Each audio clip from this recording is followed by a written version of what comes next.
Nabawasan na po ang bilang ng mga probinsyang nasa ilalim ng public storm warning signals. Humina na kasi ang Bagyong Quinta. Yan ay matapos itong makailang beses na tumama sa lupa sa ilang bahagi ng Visayas. Alamin natin ang latest tungkol sa bagyo mula sa ating resident meteorologist na si Nathaniel Cruz Mangtani. Mark, Maki, 7 beses nga naglandfall ang Bagyong Quinta sa Visayas.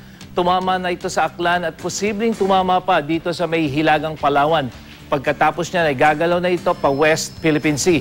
Inaasahang lalabas ng Philippine Area of Responsibility ang Bagyong Quinta sa darating na Biyernes. At dahil nga tumama sa lupa, humina ang bagyo.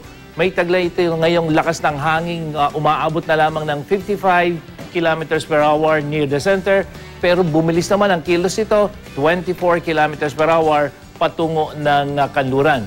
Huli itong namata ng Pag-asa 100 kilometers east ng Coron, Palawan. Humina man ang dalang hangin ng bagyo, nagpapaulan pa rin ito sa Southern Luzon at sa malaking bahagi ng Visayas. At pinag-iingat po ang mga residente sa nasabing lugar na maging handa sa posibleng pagbaha o pagguho ng lupa.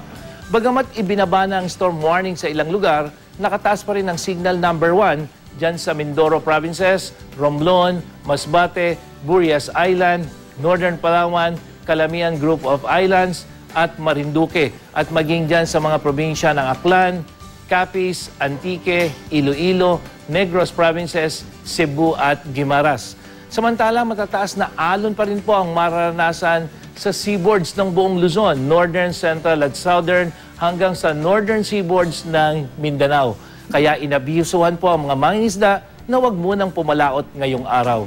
At para sa iba pang detalye, bisitahin ang GMA Weather webpage at Facebook page. Ako po si Nathaniel Cruz para sa I Am Ready, serbisyong totoo ng GMA News.